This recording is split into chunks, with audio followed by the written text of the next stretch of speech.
Hello students, let us come to the chapter number 26.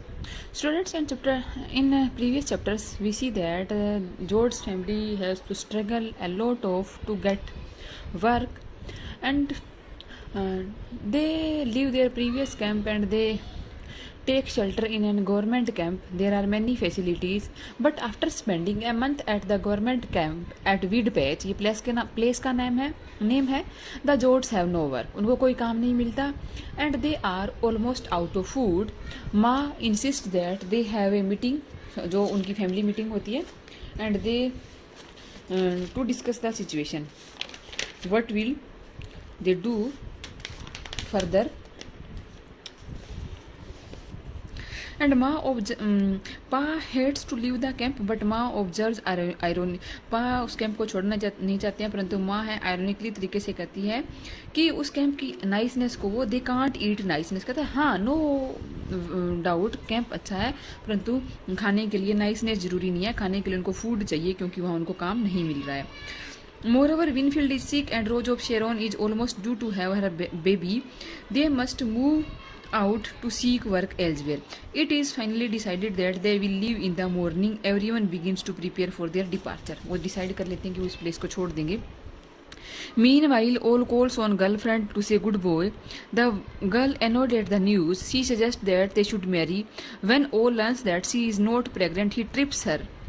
All promise that he will make some money and return about a month's time. उस लड़की को वो promise करता है कि वो 1 महीने में लौट आएगा. Tom Willie Eaton and Jule Vitella talk about forming a union to protect the workers. ये सारे मिल करके हैं एक यूनियन बनाने की सोचते हैं. And keep wages at a decent level, और कम से कम वो ये चाहते हैं कि वेजेस है एक बिल्कुल डिसेंट लेवल पे तो हो, उससे ज़्यादा कम ना हो.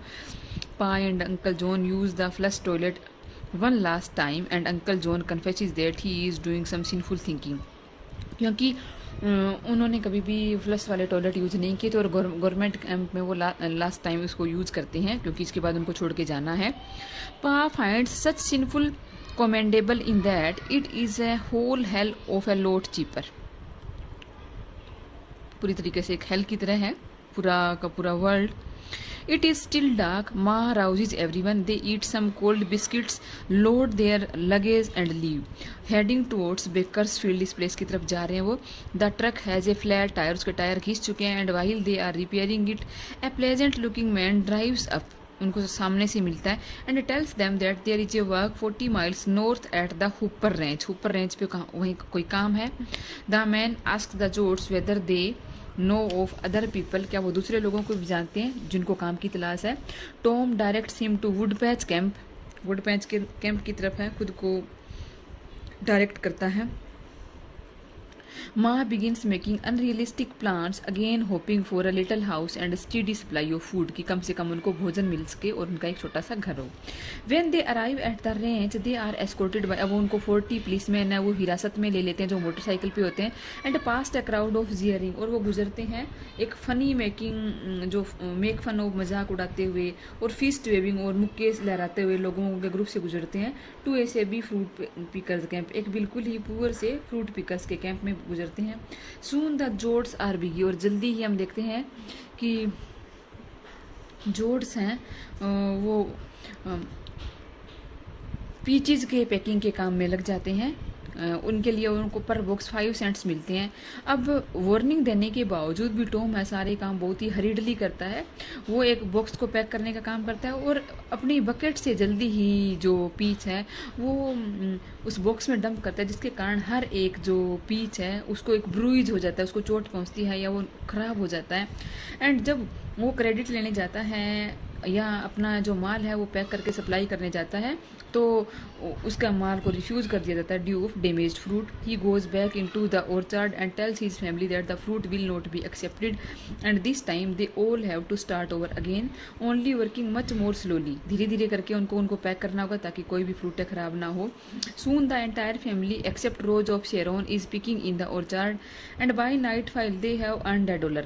रात तक वो $1 कमा लेते हैं. Ma takes the credit slip to the camp store, camp के स्टोर में जाती है, उनको स्लिप मिल जाती है $1 की. टू बाय ग्रोसरीज, खाने का कुछ सामान खरीदने के लिए जाती है। She quickly discovered that fruit prices are higher than in the town store. यहाँ उनको वेजेस हाई मिलते हैं तो फूड के प्राइसेस भी वहाँ पे हाई थे। Enough to feed family. अब $1 ख़त्म हो जाता है और उसको पर्याप्त खाना भी नहीं मिलता है, खाना भी वो खरीद नहीं पी पाती है। The timid shopkeeper breaks the rules by loaning माँ 10 सेंट्स फॉर शुगर, और उसको लोन में या एडवांस में 10 सेंट्स की शुगर दे देता है और माँ तब घर जाती है और अपनी फैमिली के लिए मील है या खाना है वो प्रिपेयर करती है। Again, afterwards, Tom decided that he is going to see what the trouble was outside the fence. कि उस फेंस के अंदर, जो औरतारट की फेंस में उन लोगों को एस्कॉर्ट करके अंदर लाया गया है, कि उससे बाहर क्या सीन है। is too tired to do anything, वो अब कुछ भी करने के योग्य नहीं है। And Al wants to go looking for a girl, और लड़कियों को ढूंढने जाता है। Tom heads for the gate but he is turned back by the guard उसको वापस भेज देते हैं। So he circles and crosses the fence at another point, परंतु वो किसी दूसरे पॉइंट से है फेंस को क्रॉस करके बाहर जाता है। And he soon and encounters a group of agitators, आंदोलनकारी लीड बाय ए प्रीचर, जिनको कि एक प्रीचर के द्वारा लीड किया जा रहा है, उनसे मिलता है, जिसका नाम है Jim Casy. Tom and Jim are very pleased to see each other again, वो एक बार फिर से एक दूसरे को देख के खुश होते हैं। The preacher tells Tom of his experiences in jail, क्योंकि वो जेल में चला जाता है ना जिम कैसी। जब टॉम है एक बंदे को शूट करता है तो जिम कैसी उसका इल्ज़ाम अपने ऊपर लेता है, तो जिम कैसी दोबारा से आंदोलनकारियों के साथ मिलके आता है और अपने एक्सपीरियंसेस बताता है जेल में। Specially the sour bean incident when the prisoners were given better food after presenting a united front, और उस सीन को भी बताता है जब उनको है प्रिजनर्स को अच्छा खाना दिया जाता है। कैसी wants Tom that when the deputies route the strikers, जब है डेप्यूटीज जो लोग उनको काम पे दे रहे हैं, कहता है वो हार जाएंगे स्ट्राइकर से, वो लोग स्ट्राइक कर देंगे, तो the workers in the camp will be picking peaches for 2.5 cents a box. कहता है वो स्ट्राइक कर रहे हैं और उनको अगर वो हरा देंगे तो ये जो वर्कर्स का जो इन कैंप में काम कर रहे हैं, कहता है उनका जो प्राइस है वो अब 5 सेंट से 2.5 सेंट कर देंगे, इसलिए उनको स्ट्राइक के बारे में नहीं सोचना चाहिए।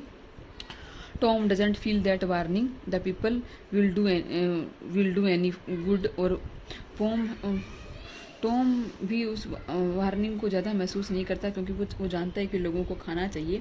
Like the Joads they must have food, बस उनके लिए खाना ही होना चाहिए। Casy praises labour leaders for their spirit of self sacrifice.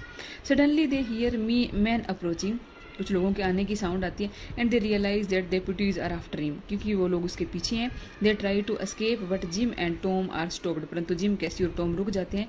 कैसी tries to appeal to the deputies higher nature when he says, वो उनको यूँ कहें कि लर करने की कोशिश करता है, रिझाने की कोशिश करता है। You don't know what you are doing, कि आप लोग क्या कर रहे हो। You are helping to the starving people, कहता है तुम तो भूखे लोगों की सहायता कर रहे हो या उनको काम दे रहे हो। वो उनको यूँ कहें कि उन प्रेज करके उनकी या चापलूसी करने की कोशिश करता है। But just as he says these word the man strikes him with a pick handle, परंतु जैसे ही वो ये कहता है वो आदमी उसके ऊपर पिक हैंडल से प्रहार करता है। एंड कर्सिंग हिज हेड, और उसके हेड पे चोट लगती है। एंड इससे टॉम को गुस्सा आता है और ये रेंची छीन लेता है उसे pick handle from the deputy and deals him several blows, उसको बहुत सारे ब्लो करता है उससे, which prove to be fatal, जो कि घातक सिद्ध होती हैं। A second policeman manage to strike Tom को किसी तरीके से पकड़ता है। स्मैशिंग हिज नोज, उसके नोज को पूरी तरह से स्मैश कर देता है, तोड़ देता है। एंड गैसिंग हिज फेस, उसके फेस को भी नुकसान पहुंचाता है। But Tom is able to escape, परंतु टॉम वहाँ से भाग जाता है। हाइड इन सम बश, किसी झाड़ में फिर छुप जाता है। And gradually work his way back to his house where the Joads are sleeping, और रात को किसी तरीके से अपने फैमिली के पास पहुंच जाता है। He shivers through a sleepless night, पूरी नाइट है वो कांपता रहता है। At dawn Ma rises early, sends Pa for a little food and then notice Tom's condition. Tom tells his story to the whole family. He wants वो यहाँ से जाना चाहता है, because with every one looking for the man who attack the deputy, क्योंकि हर कोई है उस पर्सन को ढूंढ रहा है जिसने डेप्यूटी पे अटैक किया। And he is a real threat through the family, इसलिए वो फैमिली के लिए खतरा था। Ma will not allow Tom to leave, Ma उसको जाने नहीं देती। वो जोर देती है कि इस टाइम उसको प्रोटेक्शन की ज़रूरत है और उसके फैमिली मेम्बर के अलावा वो किसी और पे वहाँ पे विश्वास नहीं कर सकता था। माँ उन सबको खाना देती है and sends out to pick peaches, और पीचीज पिक करने के लिए भेज देती है और टॉम को छुपा देती है। When Tom tells her Casy's last word, जब अपनी माँ को वो कैसी के लास्ट वर्ड सुनाता है, she forgives him for his violence, वो उसको उसकी वायलेंस के लिए माफ़ कर देती है। यानी यहाँ पे कैसी की डेथ हो चुकी है। When Pa brings the news that Tom's victim is dead, कि टॉम का विक्टिम है वो मर चुका है, Ma decide they will smuggle Tom from the ranch between mattresses on the truck bed, truck के बेड के अंदर है वो उसको छुपा लेते हैं और वहाँ से कहते हैं कि वो उसको स्मगल करके कहीं दूर ले जाएंगे या उस प्लेस को छोड़ करके टॉम को छुपा करके वो यहाँ से निकल जाएंगे। दे लीव चले जाते हैं, getting a little gas in exchange for work slip, उस काम के बदले में उनको थोड़ी सी गैस मिलती है। And they drive north back roads until they happen to see an advertisement for cotton pickers, और वहाँ वो एक और एडवर्टीजमेंट देखते हैं जहाँ किसी एक फार्म में कॉटन पिकर्स के काम की एडवर्टीजमेंट होती है। 27 हम देखते हैं कि George family again find an advertisement, cotton pickers are wanted and the signs to go up along the roads, अब फिर से दोबारा से वो अलोंग द रोड के ऊपर जा रहे हैं। A workers who doesn't have his own bag must buy one for $1 and gets 80 cents for every 100 pounds of cotton he picks. वहाँ पे एक एडवर्टीजमेंट है कि एक वर्कर जो अपना जिसके पास अपना बैग नहीं होगा वो $1 के लिए खरीद सकता है, वहाँ कोई बैग होगा जिसमें वो कॉटन पिक करेंगे एंड उसको 80 cents मिलेंगे every 100 pounds of cotton he pics, जो हर एक 100 pound का कॉटन वो पिक करेगा उसके बदले उसको 80 cents वेजेज मिलेगी।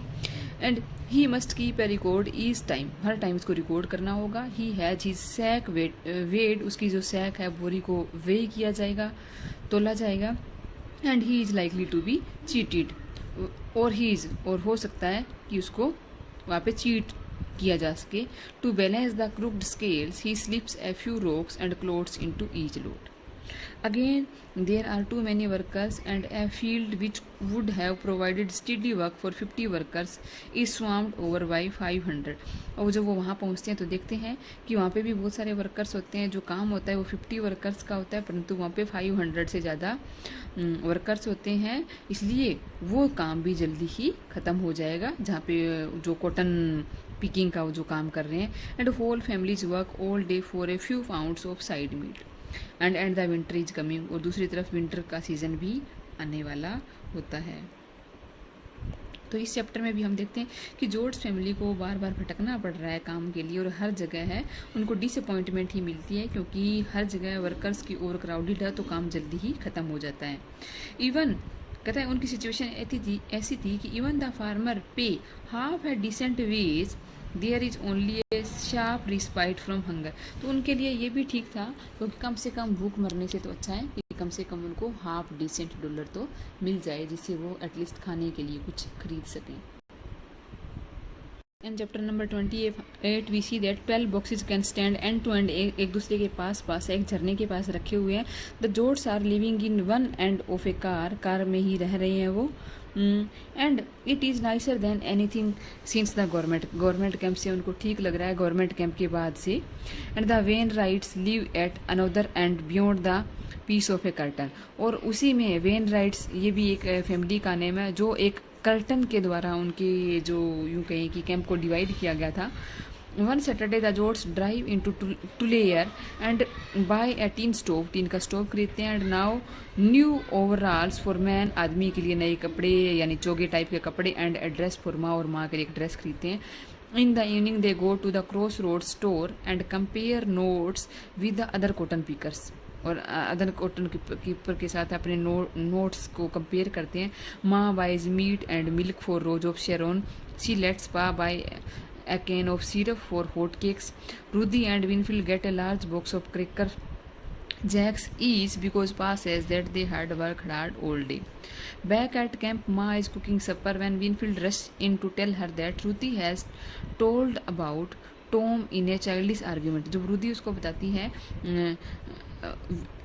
विनफील्ड उसको बताती है कि रूदी ने टॉम के बारे में बता दिया एक बचकाना आर्ग्यूमेंट में एक मोटी सी लड़की के साथ, जिसके साथ वो क्रैकर जैक्स कोई गेम खेल रही थी। एंड रूदी उसको कहती है कि उसका भाई है, वो उस लड़की के भाई को मार देगा क्योंकि इससे पहले भी उसने किसी आदमी को मारा है। माँ है, अब वो टॉम को ढूंढने जाती है, टेकिंग सम पोक चॉप्स एंड फ्राइड पोटैटोज, और उसके लिए कुछ फ्राइड पोटैटो भी ले लेती है। टॉम इज़ हाइडिंग इन एक केव में छुपा हुआ है जो कि बेरी की बसीज के नीचे है। एंड जब वो उसको खा रही होती है तो माँ उसको बताती है जो रूदी ने किया है, बट टॉम है उसे चिंतित नहीं होता, वो कहता है कि ये सिर्फ एक बच्चों की बात थी। टॉम कि को जो स्कार है, जो चोट पहुंची थी, वो बहुत एक बैड स्कार था। उसकी नोज़ है वो क्रुक हो जाती है और उसका फेस तो धीरे धीरे ठीक हो रहा है। He thinks that he may be a good thing. वो कहता है कि ये उसके लिए एक अच्छी थिंग हो सकती है, think that he will not, क्यों उसको पहचाना नहीं जाएगा। माँ wants him to go away and says that he is to have $7 and she has, वो कहती कि वो उसको $7 देगी, वो यहाँ से चला जाए, बट वो वहाँ से जाना नहीं चाहता और वो मनी भी नहीं लेना चाहता। But he says that he has known from the start he would have to leave, कि वो शुरू से ये जानता था कि उसको जाना पड़ेगा। He start to talk about Casy, even though he was not conscious of at that time, उस टाइम वो कॉन्शियस नहीं था। He has found himself remembering things, Casy said how a man didn't have a soul of his own. अब उसको कैसी की बातें याद आती है जब कैसी उसको प्रीच करता है कि किस तरीके से आदमी की साउल अपनी नहीं होती, but only a small piece of big soul, एक बड़ी साउल का एक टुकड़ा होती है। वो to him that is alone, कहता है उसको दुख पहुंचाने दो क्योंकि वो अकेली है।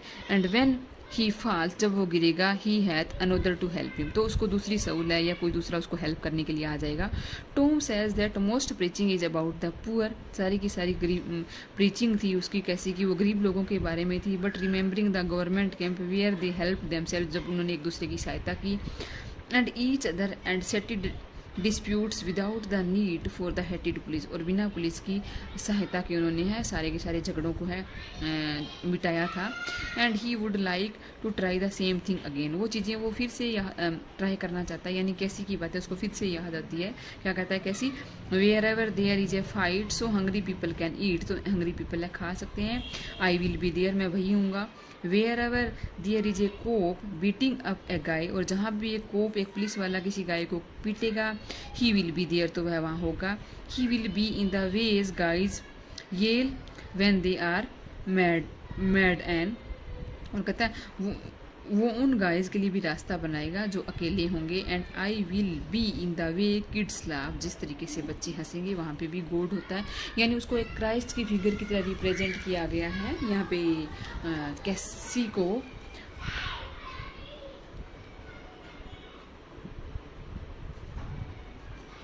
Again on the way in the black of the Q, अंधेरे में है।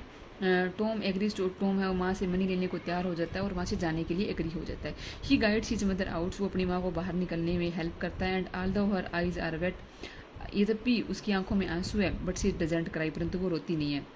On the way back, a man stop sir, उसको आदमी रोकता है जब वो वापस जा रही होती है। And tells her that he is a small producer of cotton who needs pickers, इसको पिकर्स की जरूरत है।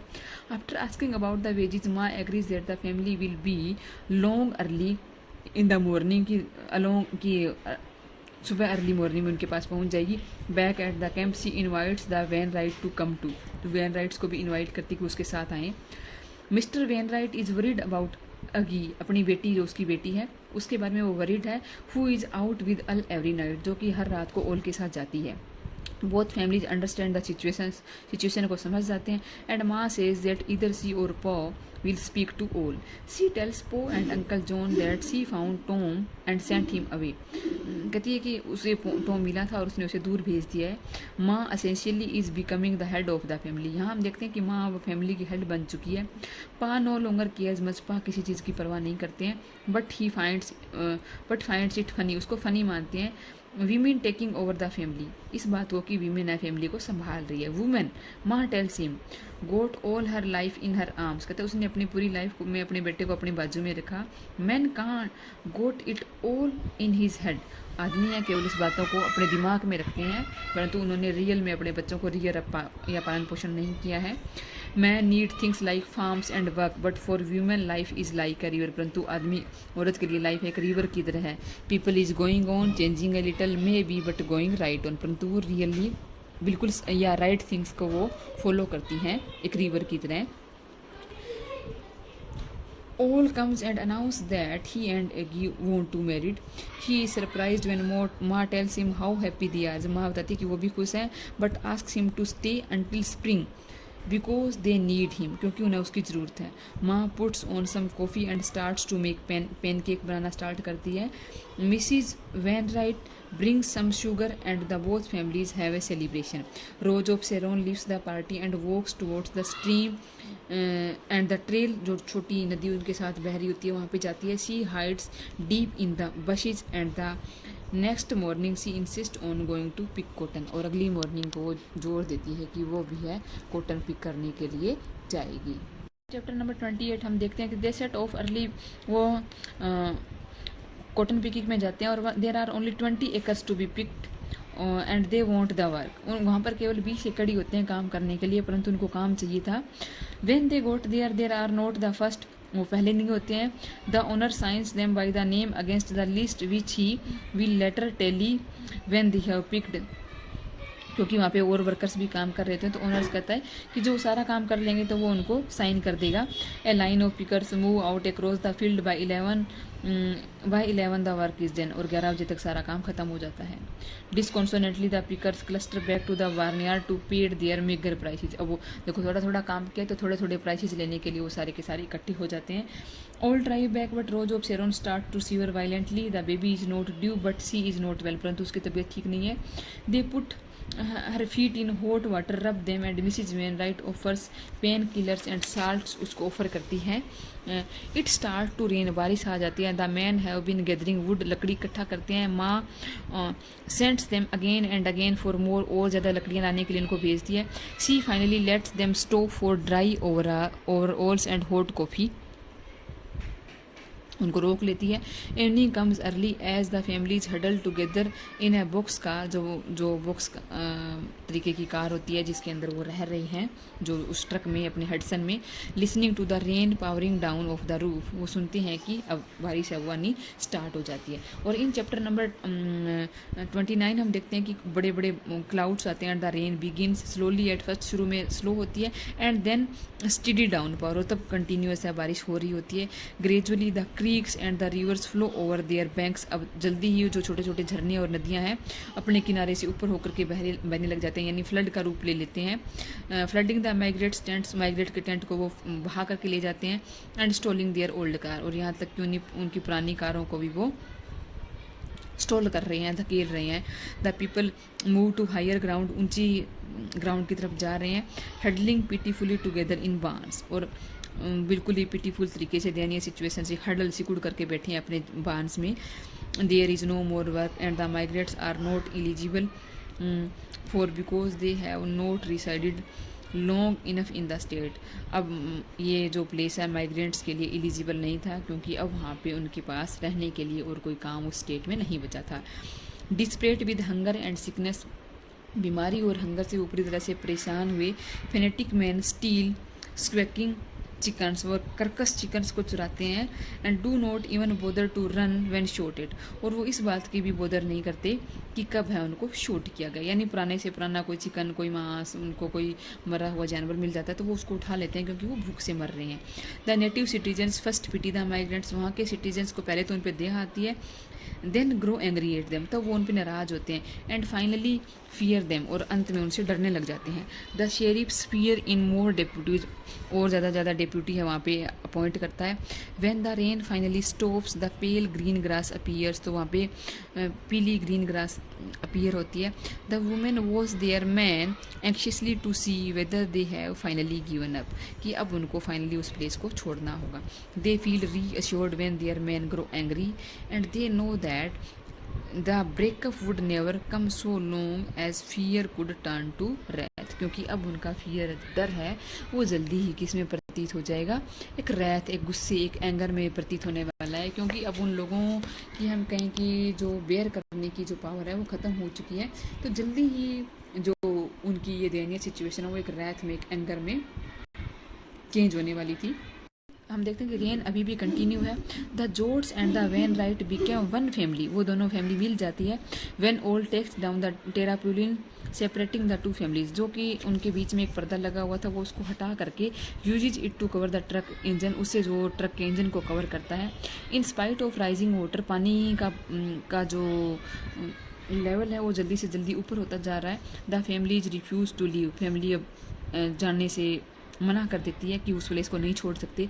Because the boxcar is sealed, क्योंकि उनकी कार है वो सील हो चुकी है एंड ड्राई और सूख चुकी है। Rose of Sharon suffers a cold and high fever है उसको। Pa decide to try and find some man to help him to build a dike, क्योंकि वो वहाँ पे एक डाइक, एक तटबंध बना दे, in order to keep the water at bay, ताकि पानी है खाड़ी तक की रहे, उन तक ना पहुँचे। After Rose of Sharon gets into labour, उसको लेबर पेन होती है। Pa tells the other man that dam must be built because his daughter is going to have a baby, लोगों से हेल्प लेता है कि उसकी बेटी है, एक बेबी को जन्म देने वाली है, इसलिए उनको जल्दी एक डैम बनाना पड़ेगा। द मैन वर्क फ्रेंटिकली, सारे लोग काम भी लगते हैं। With mud up there knees and try and stem the rising water, और पानी को उनसे दूर रखने की कोशिश करते हैं, और वो एक बांध बना भी लेते हैं। परंतु पानी का बहाव, जो पानी के बहाव में जो ट्रीज के रैम्स हैं, छोटे छोटे टुकड़े हैं जो बह करके आ रहे हैं, वो उस उनके जो डैम के अंदर एक बड़ा सा होल बना देते हैं इन एन इंस्टेंट, और एक ही क्षण में जो पूरा का पूरा फ्लड है, फ्लड के कारण जो उनकी वॉल है जो वो बनाते हैं मिट्टी की, वो सवे धुल जाती है और वो पूरा का पूरा एरिया है वो पानी से भर जाता है। Old desperately tries to start the truck को स्टार्ट करने की कोशिश करता है, परंतु बैटरी आउटडेड हो चुकी है। And the vehicle is soon deeply submerged in water, पूरा का पूरा व्हीकल पानी से भर चुका है। इन द मीन टाइम पा and Mrs. Wainwright are helping Rose of Sharon through an obviously painful delivery. When Pa returns after failing to stop the rising water को वो लौटता है, he is shown a blue shrivelled little mummy, एक little mummy की तरफ देखता है जो बिल्कुल नीली पड़ चुकी है। रोज ऑफ शेरोन एक स्टिल बोर्न बेबी को जन्म दिया, यानी एक मरे हुए बच्चे को जन्म दिया है। द जोड man built a platform Midway up the box car के बीच में एक प्लेटफॉर्म बनाते हैं, यानी बीच में, क्योंकि वो नीचे से भर चुके हैं ना पानी से, तो उसके अंदर लकड़ी डाल करके वो उसके ऊपर एक प्लेटफॉर्म बनाते हैं ताकि वो खुद को पानी से दूर रख सकें और अपने सामान को सूखा रख सकें। अंकल जॉन को कहा जाता है कि वो डेड बॉडी को बरी कर दे, and in spite of his protest, और उसके विरोध के बावजूद भी, ही टेक्स आउट इट, वो उसको ले जाता है और उसको एक एप्पल बॉक्स में रख करके पानी में उसको बहने देता है।